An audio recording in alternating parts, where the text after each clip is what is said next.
सोनिया को लगा कि अब उसने ये लड़ाई जीत ली है और राजा आखिरकार उसे और उसके लोगों को आजाद कर देगा। लेकिन राजा के मन में एक कहीं ज्यादा खतरनाक योजना छिपी हुई थी। उसने अपना कंट्रोलर डिवाइस घुमाया और अचानक जमीन के नीचे से एक विशालकाय दानव निकलकर उनके सामने आ खड़ा हुआ। जैसे ही वह बाहर आया, उसकी जंजीरों को ढीला कर दिया गया और वह अपनी एक भयानक आग से उन्हें घूरने लगा। तुरंत ही राजा ने उस रिमोट कंट्रोल को घुमाया जिससे वह उस दानव को नियंत्रित कर रहा था। वह दानव गुस्से से पागल हो गया और एक भयानक गर्जना के साथ उन पर टूट पड़ा। सोनिया के किसी भी साथी में उसे रोकने की हिम्मत नहीं थी। वे पीछे हटने लगे और एक एक करके मारे जाने लगे। राजा खुशी से ताली बजाने लगा और बाकी दर्शक भी उत्साह में चिल्लाने लगे। उसी समय सोनिया की नजर उस दानव की पीठ पर लगे एक डिवाइस पर पड़ी। उसने तुरंत समझ लिया कि इसी के जरिए राजा उसे नियंत्रित कर रहा है। बिना एक पल गवाए उसने अपनी तलवार फेंक दी और दोनों हाथों में छोटे छोटे चाकू पकड़कर सीधे उस विशाल दानव की ओर दौड़ पड़ी। कुछ ही पलों में वो उसकी पीठ पर चढ़ गई और एक तेज वार में उस डिवाइस को निकालकर अलग कर दिया। जैसे ही वह डिवाइस हटाया गया, दानव को होश आ गया और वह शांत हो गया। सोनिया ने उसे समझाया कि वह उसकी असली दुश्मन नहीं है। असली दुश्मन वह राजा है जो अपने स्वार्थ के लिए उसका इस्तेमाल कर रहा था।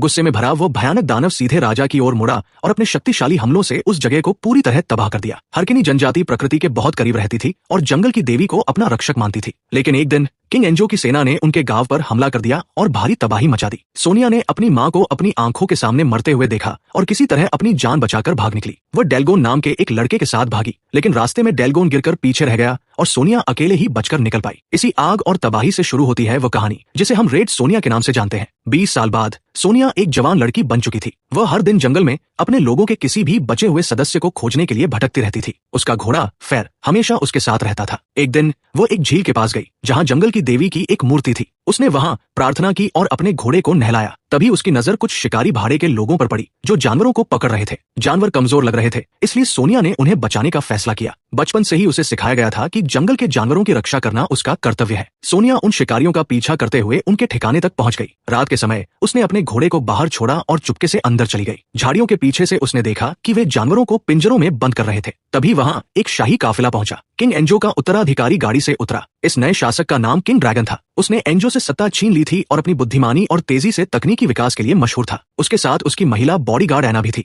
वे शिकारियों के काम का निरीक्षण करने आए थे। शिकारियों ने बताया कि उन्होंने रिसर्च के लिए जानवरों को पकड़ा है, लेकिन वे उस साइक्लोप्स को पकड़ने में असफल रहे जिसकी तलाश की जा रही थी। इसके बजाय उन्होंने जंगल के किनारे से कुछ लोगों को पकड़ लिया था। ड्रैगन ने कैदियों के नेता से पूछा कि वो हरकिनी लोगों द्वारा छिपाई गई पवित्र किताब का हिस्सा ढूंढ रहा है, लेकिन कैदी ने कहा कि उसे इसके बारे में कुछ नहीं पता। उसने ये भी बताया कि हरकिनी लोग कभी जंगल को नुकसान नहीं पहुंचाते क्योंकि वे उसे पवित्र मानते हैं और अपने देवताओं के मार्गदर्शन में उसकी रक्षा करते हैं। ड्रैगन ने उसकी बातों को नजरअंदाज कर दिया और अपने सैनिकों को उसे मारने का आदेश दे दिया। उधर सोनिया जानवरों को छुड़ाने के लिए पिंजरों तक पहुंच गई, लेकिन जैसे ही उसने एक पिंजरा खोलने की कोशिश की, एना उसके सामने आ गई। सोनिया ने देखा कि एना अपने आप से कुछ बड़बड़ा रही थी। जब सोनिया ने उसे अजीब कहा तो एना गुस्से में आ गई और तुरंत उस पर हमला कर दिया। ड्रैगन इस लड़ाई को देख रहा था और सोनिया की लड़ने की कला से प्रभावित हुआ। उसने अपने सैनिकों को उसे पकड़ने का आदेश दिया। जल्द ही सोनिया को एहसास हुआ कि ड्रैगन ने हरकिनी जंगल का वो नक्शा ले लिया है जो उसने बनाया था। इसके बाद उसने आदेश दिया कि सोनिया को डिम्नाटी एरिना भेजा जाए, जहां लोगों को सार्वजनिक लड़ाइयों के लिए तैयार किया जाता था। अगले दिन सैनिक सोनिया को माइटी हेवन नाम के राज्य में ले गए। रास्ते में उसने देखा कि सैनिक उसके घोड़े फेर को ले जा रहे हैं। वो उसकी ओर दौड़ी,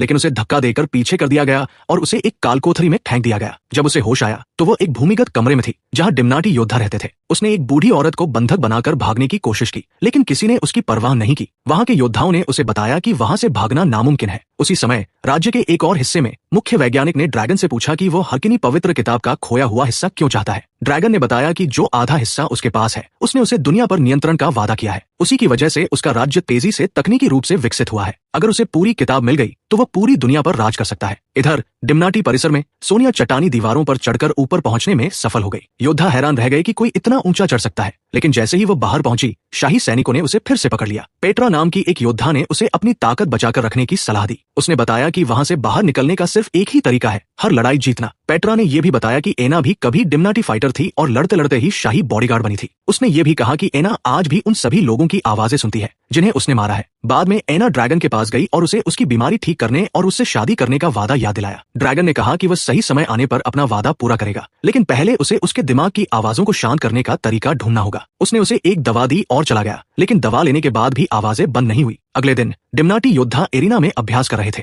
ओजन ने सोनिया से पूछा कि वह कहां से है। सोनिया ने जवाब दिया कि वह किसी भी जनजाति से नहीं है। ओजन ने खुद को एक राजकुमार बताया जिसे पकड़कर यहाँ लड़ने के लिए मजबूर किया गया था। जल्द ही एरिना दर्शकों से भर गया और लड़ाइयां शुरू हो गई। हॉक ने अपने प्रतिद्वंद्वी को हराकर जीत का हार पेट्रा को दिया, जिससे उनके रिश्ते का पता चला। जब सोनिया की बारी आई तो सैनिकों ने उसे लकड़ी की तलवार और हल्का कवच दिया। जैसे ही वह एरिना में उतरी, भीड़ खामोश हो गई। ड्रैगन ने उसे पेट्रा से लड़ने का आदेश दिया, लेकिन सोनिया ने मना कर दिया और खुद ड्रैगन को चुनौती दे दी। ये सुनकर ड्रैगन गुस्से से भर गया और उसने पेट्रा को मारने का आदेश दे दिया। पेट्रा की मौत से सभी योद्धा स्तब्ध रह गए। सैनिक एरिना में उतरे, लेकिन सोनिया ने एक एक करके सभी को हरा दिया। इसके बाद उसने पेट्रा का हार हॉक को लौटा दिया और उससे किए गए अन्याय का बदला लेने का वादा किया। उस रात सभी योद्धा एक साथ इकट्ठा हुए। सोनिया ने हरकिनी प्रार्थना गाना शुरू किया। अचानक एक सफेद बालों वाला युवक भी उसी प्रार्थना को गाने लगा, जिससे सोनिया हैरान रह गई। उधर महल की प्रयोगशाला में मुख्य वैज्ञानिक ने ड्रैगन को एक ऐसा डिस्क दिखाया जो जंगली जानवरों के दिमाग को नियंत्रित कर सकता था, लेकिन ड्रैगन ने इस विचार को ठुकरा दिया और इंसानों को नियंत्रित करने वाला उपकरण बनाने का आदेश दिया। उसी रात सोनिया उस सफेद बालों वाले युवक के पास गई। उसे शक था कि वो हरकिनी जनजाति का है। उसने अपना नाम ड्रैक्स बताया और कहा कि वह उसके लोगों में से एक जीवित सदस्य है। ड्रैक्स पहले से जानता था कि सोनिया वही हरकिनी लड़की है जो 20 साल पहले खो गई थी। सोनिया ने बताया कि उसने पूरी जिंदगी अपने लोगों को खोजने में बिताई है। यह जानकर कि उसके लोग अभी भी जिंदा है, उसे सुकून मिला। पहली बार उसे ऐसा महसूस हुआ कि वो अब अकेली नहीं है।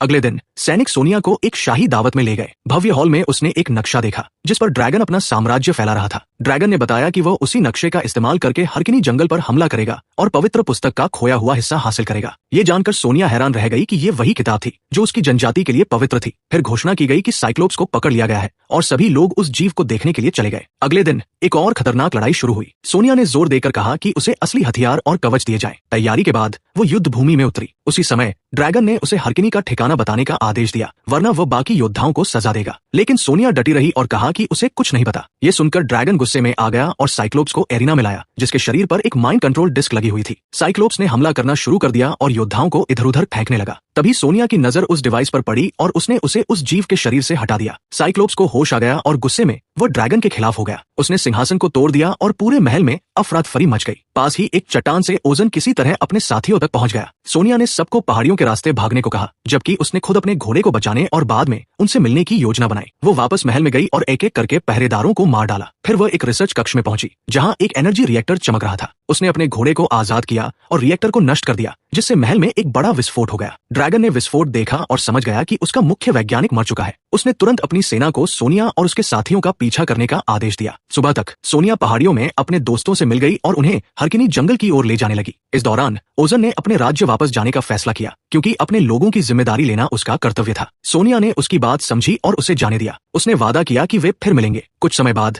आराम करते हुए एक योद्धा ने ड्रैगन के एक जासूस को पकड़ लिया। उन्हें पता चला कि शाही सेना पास ही है। सोनिया ने ड्रैग से कहा कि वह आगे जाकर हरकिनी बस्ती को चेतावनी दे दे। उसने खुद पीछे रुककर दुश्मनों को रोकने का फैसला किया। ड्रैग्स के जाने के बाद सोनिया ने बाकी योद्धाओं से भी भागने को कहा, लेकिन उन्होंने मना कर दिया। दूसरी ओर ड्रैगन तबाह हुए शिकारी शिविर पर पहुंचा। वहां के लोगों ने उसे बताया कि सोनिया और उसके साथियों ने हमला किया था। ड्रैगन ने कार्ल से पूछा कि सेना कब पहुंचेगी, तो उसने जवाब दिया कि 2 दिन लगेंगे। तभी एना ने चेतावनी दी कि इंतजार करने से विद्रोह फैल सकता है। अचानक सोनिया वहां आ गई और एक सैनिक का कटा हुआ सिर फेंककर ड्रैगन को चेतावनी दी कि वह जंगल छोड़ दे। जवाब में कार्ल ने ड्रैग्स का कटा हुआ सिर फेंक दिया। ये देखकर सोनिया को समझ आ गया कि ड्रैगन ने उसे मार डाला है और वो गुस्से से भर उठी। उस रात जब सब सो रहे थे, सोनिया ने कुछ परछाइयों को हिलते हुए देखा और अपना धनुष उठा लिया। जैसे ही वे पास आए, वे हरकिनी योद्धा निकले। उनके नेता उच्च पुजारिन हेस्पर ने सोनिया को गले लगाया और उसे वही लड़की पहचान लिया जो 20 साल पहले खो गई थी। हेस्पर ने बताया कि उन्होंने ड्रैग्स को ड्रैगन के सैनिकों द्वारा पकड़े जाते देखा था, लेकिन उसे बचा नहीं सके। फिर उसने पवित्र पुस्तक का खोया हुआ हिस्सा दिखाया, जिसकी तलाश ड्रैगन कर रहा था। सोनिया हैरान रह गई और पूछा कि ड्रैगन को दूसरा हिस्सा कैसे मिला। हेस्पर ने बताया कि 20 साल पहले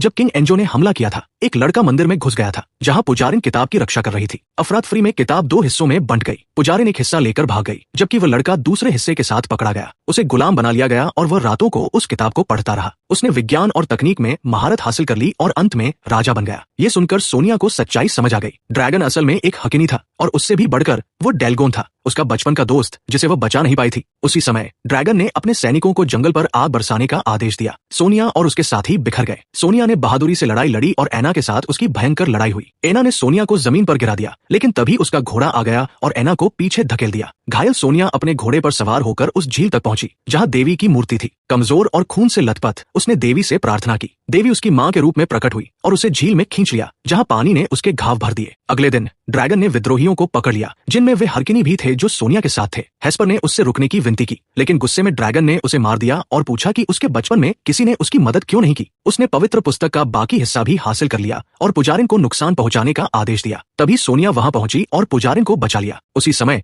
ओजन भी अपनी सेना के साथ पहुंच गया। ये देखकर ड्रैगन अंदर भाग गया और किताब खोली, लेकिन उसमें केवल इलाज और उपचार के तरीके थे। वो विज्ञान नहीं था जिसकी वह तलाश कर रहा था। जब उसे बताया गया कि सोनिया बाहर है तो उसने एना को लड़ने का आदेश दिया, लेकिन एना परेशान थी। उसे एहसास हुआ कि उसकी मानसिक पीड़ा की असली वजह खुद ड्रैगन था। ड्रैगन ने मान लिया कि उसने उसे जहर दिया था और जो दवाइयां वह दे रहा था वे भी उसकी साजिश का हिस्सा थी। दोनों के बीच लड़ाई छिड़ गई और दोनों घायल हो गए। जब सोनिया वहां पहुंची तब एना मर रही थी और ड्रैगन गायब हो चुका था। खून के निशानों का पीछा करते हुए सोनिया हरकिनी खंडहरों तक पहुंची, जहां ड्रैगन अपनी आखिरी सांसें ले रहा था। सोनिया ने उससे माफी मांगी कि वह उसे बचा नहीं पाई। उसने उसका हाथ पकड़ने को कहा और कुछ ही पलों में उसकी मौत हो गई। सोनिया उसका शव वापस ले आई और हेस्पर को सौंप दिया ताकि उसका अंतिम संस्कार हरकिनी परंपराओं के अनुसार किया जा सके। हेस्पर ने सोनिया को गांव लौटने के लिए आमंत्रित किया, लेकिन उसने मना कर दिया। उसने कहा कि देवी ने उसे दूसरों की रक्षा करने की शक्ति दी है। उसने ओजन से कहा कि वो ड्रैगन की जगह राजा बने और न्याय स्थापित करे, जबकि वो खुद कमजोर लोगों की मदद करने के लिए निकल पड़ी। सालों बाद ओजन फिर सोनिया के पास आया और उसकी मदद मांगी, क्योंकि उसके राज्य को एक नई अंधेरी ताकत का सामना करना पड़ रहा था। और इसी के साथ फिल्म खत्म हो जाती है।